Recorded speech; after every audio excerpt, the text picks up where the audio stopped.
Welcome to Credentialing Chronicles, where we spill the doctor tea hotter than your morning coffee. And give you the insider scoop in the wild world of credentialing, provider drama, and everything they don't teach you in med school.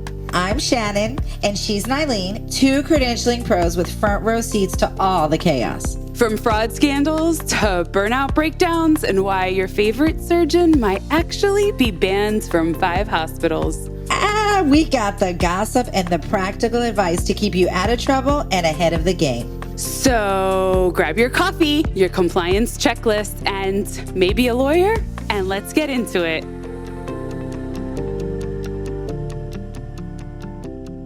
Hey, welcome back to Credentialing Chronicles, where we continue to spill the tea on all things healthcare credentialing. I'm Shannon, and I'm here as always with my lovely, beautiful, most gorgeous co-host in the world, Nylene Flores. Nylene, what are we spilling and talking about today? Oh, Shannon, I had to do another episode about accreditation. So accreditation, that word alone can make or break, a healthcare facility, and it's supposed to, represent quality, safety, trust. So I was like, we got to spill more tea on facilities and accreditation.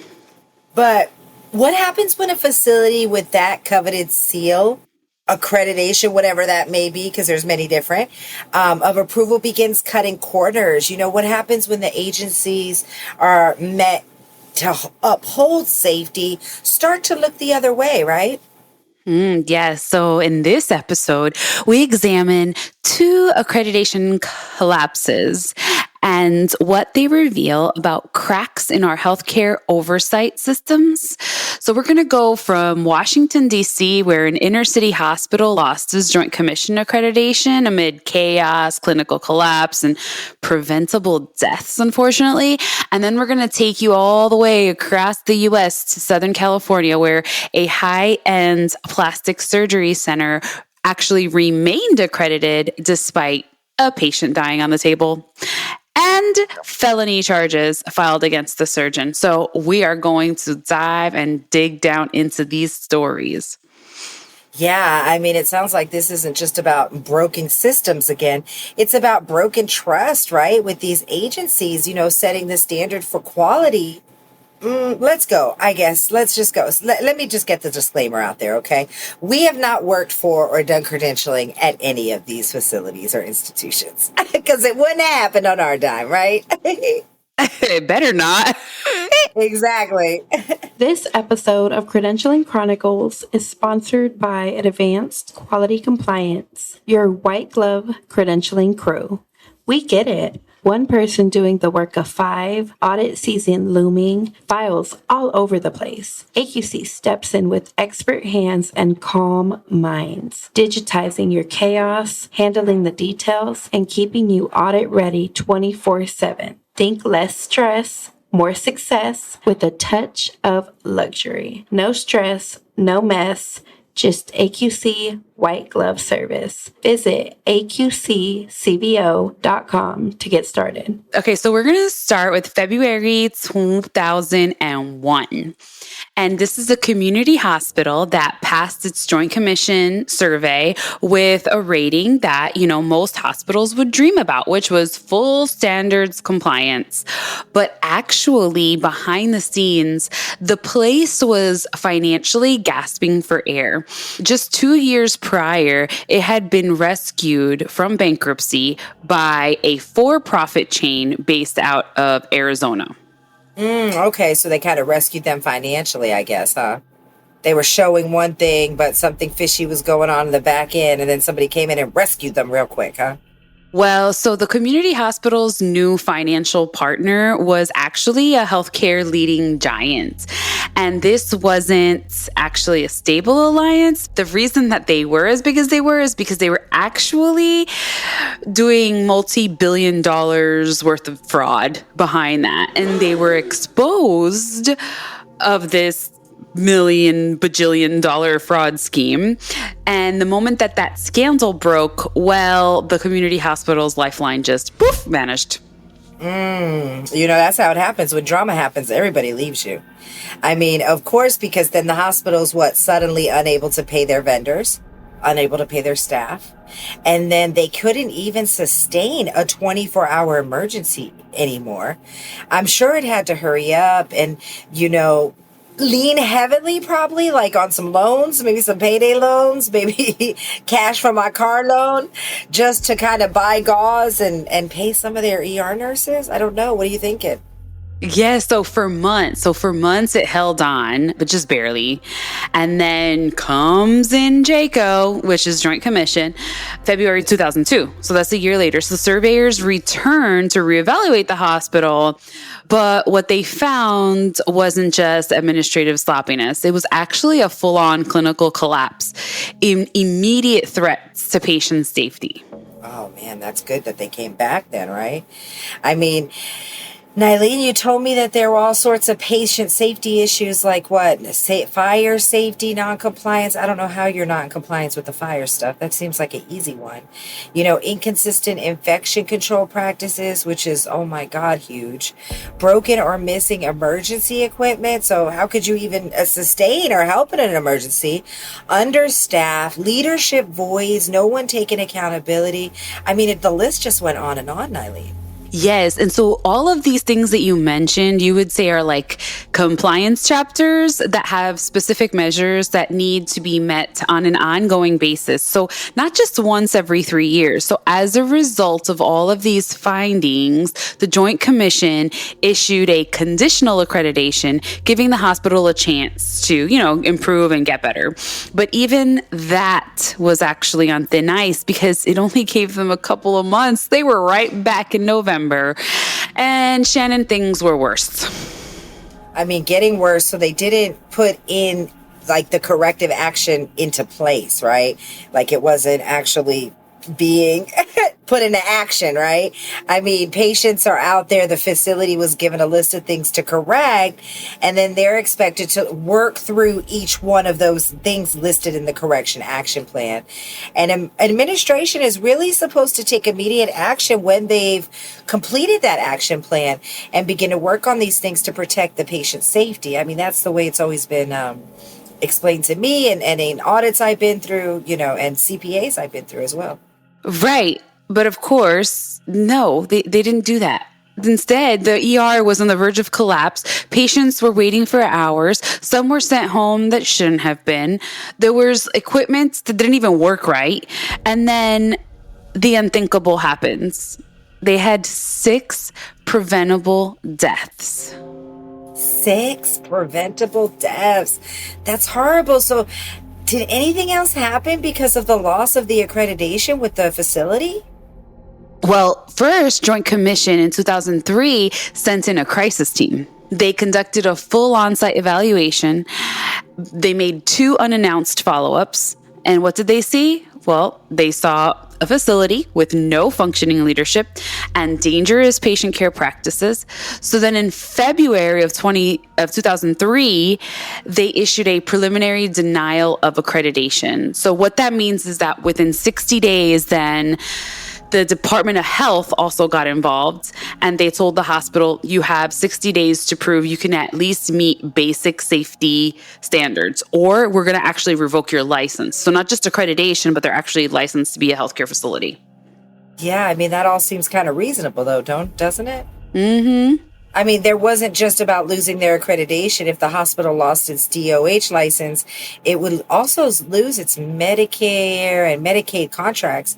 And that's, I think, well over 50% of the revenue. Yeah. So, of course, the hospital scrambled like crazy. And then they hurried up, too late, of course, to replace top leadership. They brought in like a special crisis consulting group from out of state to help rebuild and restore their credibility. Yeah, and I heard that their plan was very aggressive. It had to be.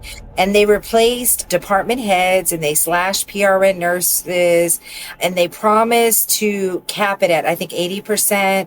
They rebuilt the medical executive committee, which is, the backbone of the medical staff, and brought in outside experts to really overhaul anesthesia, infection control, and even ICU protocols. Right. They even convinced the former hospital president to return from retirement. So like when things were being run appropriately, they convinced that person to come back. And she had once in the past saved the hospital from closure back in the 90s. So now she was back and she wasn't pulling any punches. You know, you have to always call a woman when things get rough. It worked, barely. In August of 2003, the DOH did agree to keep the hospital open, but really only at half capacity. You know, the 303 bed facility was restricted to only 150, Nylene, and inspectors continued monitoring literally on site. Right. So now we got to go back to Joint Commission. So Joint Commission decided, okay, we're going to give you another chance. We're going to come back in December. The hospital had to show 4 months of continued compliance. Not hope, not plans. They had to show like the actual evidence. Like usually you can do like a plan of correction and say what you did about it, show a couple minutes and you're good. No, they wanted like full on logs and the whole thing. Yeah, I mean, that's the real cost of losing accreditation, though, to be honest with you. You don't just fix a few forms. You really have to rebuild trust, and that starts at the bottom. One system at a time, looking at it and really doing an assessment. And so what is the status of the hospital now, Eileen? Were they able to recover like we heard on our last episode? Well, actually, no. So it was actually stripped of its accreditation. And long story short, the hospital underwent ownership changes, new management. They attempted to address the issues and improve the conditions. And the hospital was closed down in 2008, and then it was renamed another medical center. It actually stayed in operation with a name change, but without accreditation from 2008 all the way to April of 2025. So of April of this year. In April of this year, it's permanently closed. And we can really see how we're showing you, right? This started in 2001, you guys. Yes. 24 years. Yeah, you were probably thinking, oh my God, why are they reporting on something from 2001? But you see how we have to literally follow the road. And it took us all the way to 2025. So when you're dealing with things like this, hospitals are dealing with things like this, it's not open shut. It's not 2-3, months of, right, Eileen? I mean, these are It's a lot of work and years yeah. and culture and time. And sometimes like this hospital, you can't recover. Yeah, and it's such a shame to hear that, I don't know. Do you even want to go cross country? Do you want to talk about the other one? What do we go to? You Well, let's go out to California. All right. Well, let's go out to California. Where we're going to talk about some fun plastic surgery. Totally sorry, but filling the stereotype, because if we go to California, we got to talk about plastic surgery. We're going to talk about this plastic surgery center and its founder, Dr. C. And Dr. C had an amazing plastic surgeon, and he was, famous. This doctor was everything you'd expect from a Beverly Hills plastic surgeon. He had a top school. He had a flashy, beautiful website. Even a reality TV appearance on Extreme Maker. Remember that show, the weight loss edition, where they changed all those women life. I remember that show. Right. So in 2018, December, he had a 36-year-old patient who came in for a breast augmentation. So she wanted some implants. Okay. But what happened next was tragic and actually just downright outrageous. There was no anesthesiologist, but the doctor still wanted to proceed with the surgery. So they sedated the patient with someone who didn't have formal anesthesia training. It was an unlicensed medical assistant that was ordered to inject meds into her IV, and a nurse to just administer anesthesia that didn't have like the right sedation stuff or anesthesia license. Yeah, she probably was calling it stuff too, right? She was like, what stuff you want me to put, doctor? What was that surgeon like really thinking? And what was, I don't know, was this like a back alley? We had a flashy website for a back alley job? I mean, I don't understand how. Yeah, at the very least, if you're going to be on a TV show, like I'm sure the TV show is going to pick something that is at least accredited. Well, it was the center that he was using where he was doing plastic surgery, which later on we're going to do an episode about plastic surgery and how careful you have to be. But in this case, like the patient, you can't blame her. You know, she probably did her research. It was a good doctor. He was famous. He was on TV. It's an accredited facility. The facility was accredited by AAAHC. You know, I love AAAHC. You know, I used that to accredit my surgery center. And in any case, it was an accredited facility, but girl, the patient went into cardiac arrest. And then instead of calling 911 immediately, like they tried to resuscitate her and just kept trying, and they waited 3 hours before calling 911. So by the time the paramedics came, it was too late? The patient, like what, never regained consciousness? Correct. She ended up dying weeks later in the hospital. So the Medical Board of California ended up launching an investigation, as they should. The doctor and this medical assistant were actually charged with 6 felonies, including involuntary manslaughter. No. So then what did AAAHC do? That's what I want to know. Did they do anything? I'm sure they must have found out, because anytime a patient dies or there's an adverse event, you know, those need to be reported. I mean, you actually do an attestation to that every year. Well, and it should be immediate. It's going to be on your logs. As soon as the AAAHC comes in, they're going to look at all your event logs, and it's part of a survey. Well, check this. The AAAHC, okay, which accredits surgery centers across the United States, didn't immediately revoke their accreditation. In fact, after they quickly initially revoked it in 2022, they reversed the decision just a month later. The attorney that actually represented the patient's family, because of course there was a lawsuit, said there's at least some ethical responsibility for a credentialing organization to say, whoa, maybe this isn't who we want to validate as an example of healthcare safety. So, I mean, he's right. You know, I mean, does that mean that if somebody dies, there's always the possibility of making a mistake? I'm not saying that doctors are perfect, because as we know, they are practicing. That's all that they're doing. Okay. As great as they are, we know that they're practicing, and we understand that you are human. Doctors, I'm not saying that none of y'all are great. I'm just saying that we know that things happen. So can one death lead to automatic accreditation revocation? Does that have to mean that? No, I'm not preaching for that. I'm saying in this case, there were egregious, systematic failure of following processes and accreditation standards that should have led to at least some kind of discipline by the accrediting agency. Well, just the fact that they waited 3 hours. You know, that alone, this is a patient's life. You know, how do we explain it? A hospital, you know, with preventable deaths loses accreditation, rebuilds under surveillance, and fights for every inch back. And meanwhile, some surgery centers, you know, linked to a patient's death, they're under criminal investigation, but they retain accreditation. So it seems like it's not equal on both sides. Right. And so part of the problem lies in how accreditation bodies operate, because they are private. They're not government agencies. Their surveys rely heavily on scheduled visits and documentation, not necessarily on ongoing real-time surveillance. Yeah, and it's not about the violations, right? It's about what's provable at the time of the survey when they're there, right?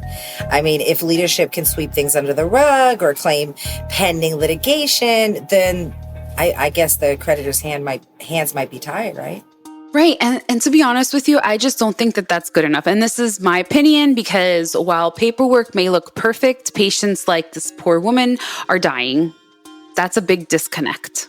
You know, advanced quality compliance is NCQA certified. And accreditation has to mean more. You know, it has to be proactive and not reactive. You know, they're checking everything through our files, through our cybersecurity system, you know, everything through how we're doing things, what it looks like. And, you know, because once a life is lost, when we're talking about a surgery center or a hospital, a seal of approval isn't just misleading. I mean, it's really kind of dangerous, you know?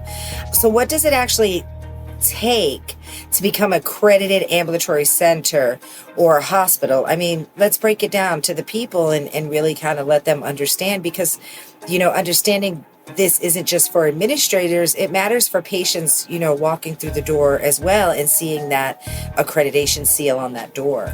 Yes. So this is actually, I wanted to take this minute to not only educate our patients that are listening, but doctors, it's very important that you guys understand what these accreditors are, who they are, what they mean. And they are the love of my life because I had to learn every single one of them. So I was like, we need to talk to them. And anybody that's taken an exam, just saying, listen up. Okay. So we're going to highlight a couple of them. And basically we're going to do the quick oversight is to be accredited on any of them. You have to be operational. You have to comply with local, state, federal regulations. You have to document what your stuff and everything. You have to show proof of credentialing and privileging processes. You have to meet your physical plant standards, including where you put your fire extinguishers, what kind of fire extinguishers you have for your rooms, and most critically, you must demonstrate continuous quality improvement. Okay, not just words. They have to be measurable actions. They have to be documented, and they have to show outcomes. Yeah, and then when we're talking about, the accreditations, there's the Joint Commission, right? AAA-HC. Yes. NCQA. Who else? Quad A, DNV, and ACHC. And ACHC. ACHC is the big one coming down. They're really growing. But, it's not about a one-time gold star, right? Accreditation isn't permanent. I mean, I wish it was. I wish it was. It's a living commitment, though. And maintaining it requires evidence that you're actively monitoring risks, improving your systems, evaluating your staff, the care they're giving, and how big are those manuals. I mean, it's not about how big the manuals are, even though they may be very big if you're not actually practicing the things in there.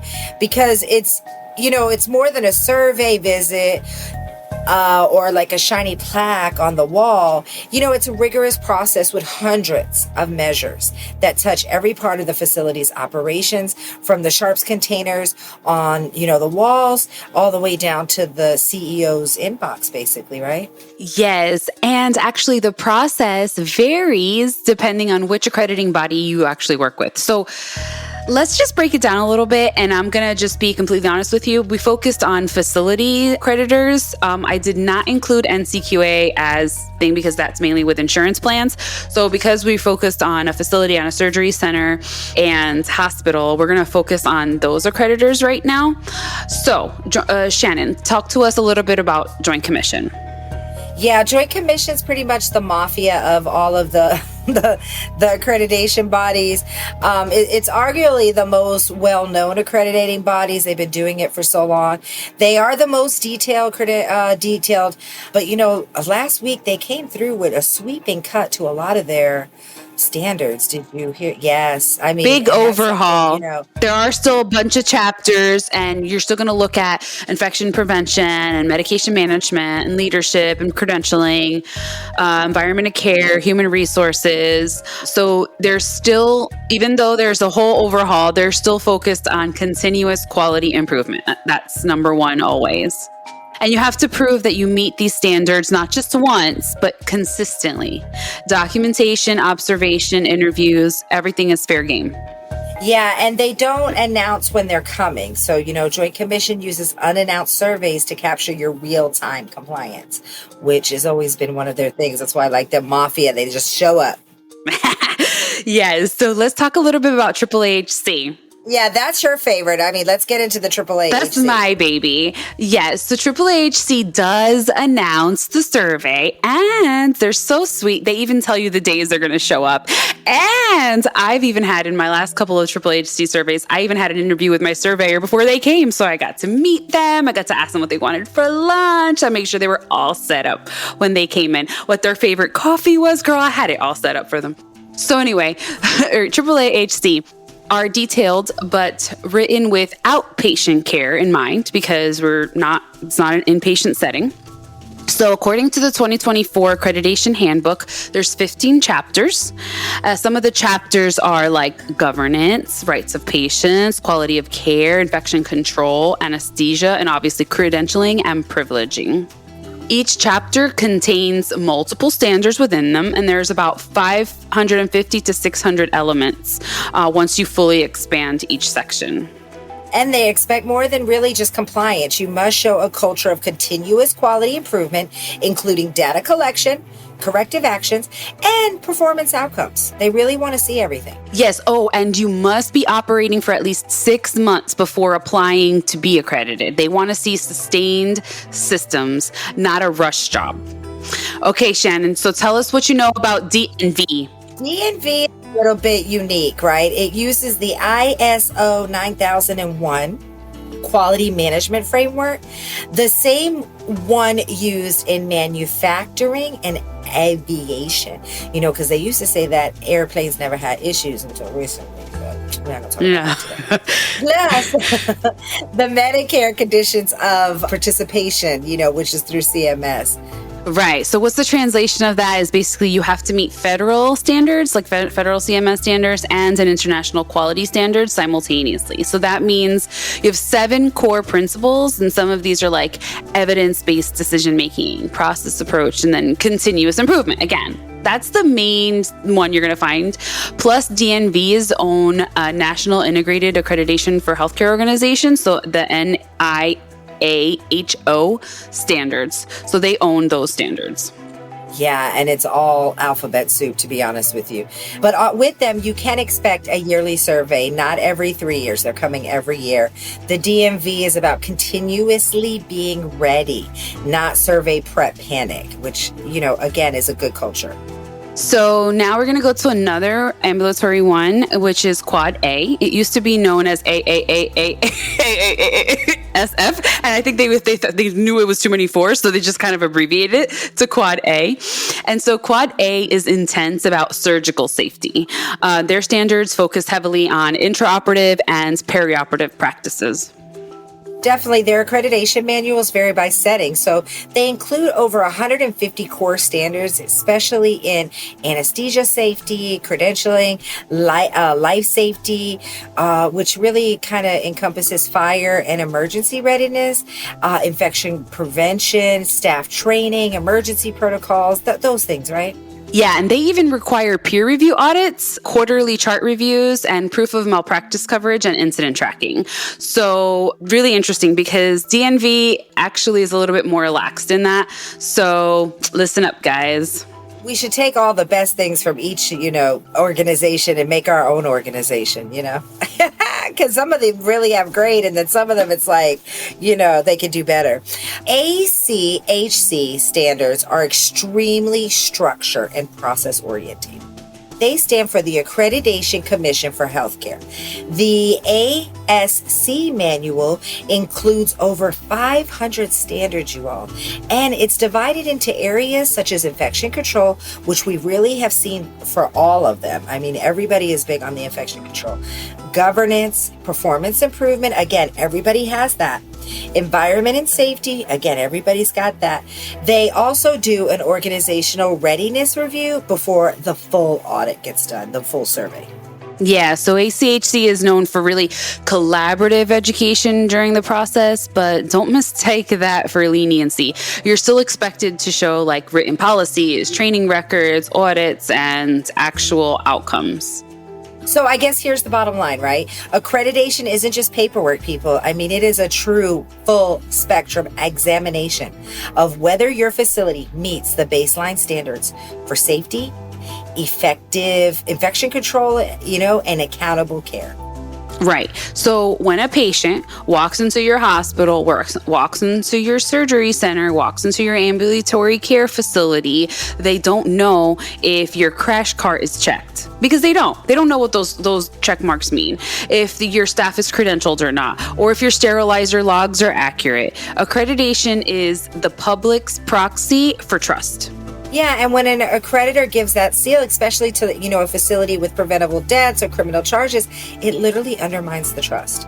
Right, because at the end of the day, accreditation is about the patient, right? Not the survey, not the logo, not the marketing copy. It's about knowing that when someone walks in and they're vulnerable, they're safe in your space. Nylene, that's a beautiful way to put it. Right. And it doesn't just protect the patient, it protects also your reimbursement. It protects the patients. It raises your standard of care, and it signals that you are accountable and you're holding yourself accountable, and that you're transparent, and that everyone in your building knows what's at stake. Exactly. And when facilities fail to meet those standards, whether it's a hospital like Greater Southeast or a surgery center like Divino, what's really been lost is the trust, public trust, clinical trust, and legal trust. Right. So patients assume that if you're accredited, you're safe. If you're licensed, you're competent. And if you're open, you're qualified. But too often, as we've seen today, that seal of approval can be a little misleading. Exactly, which is why understanding exactly what accreditation actually demands is no longer optional for patients, for medical staff, professionals, for anybody, even doctors. It's vital, not just for the administrations and compliance team, but again, it's for clinicians, board members, and yes, patients yourself need to know what it means when you see that accreditation. Yes, so that community hospital had to learn the hard way. And the plastic surgeon, well, the story suggests that maybe they haven't learned it at all. Exactly.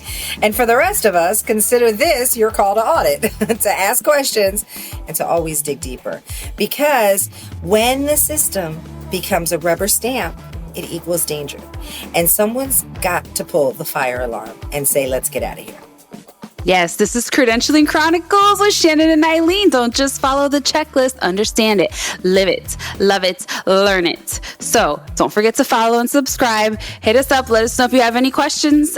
Leave comments, share, like, follow, everything. Leave us comments, because that's the only way that it gets to the patients. Again, because patients don't know anything about what we're talking about. So it's truly everybody that's listening to this episode's responsibility to share it and say, hey, did you even know that all this is going behind closed doors? We love y'all. Stay credentialed, not canceled.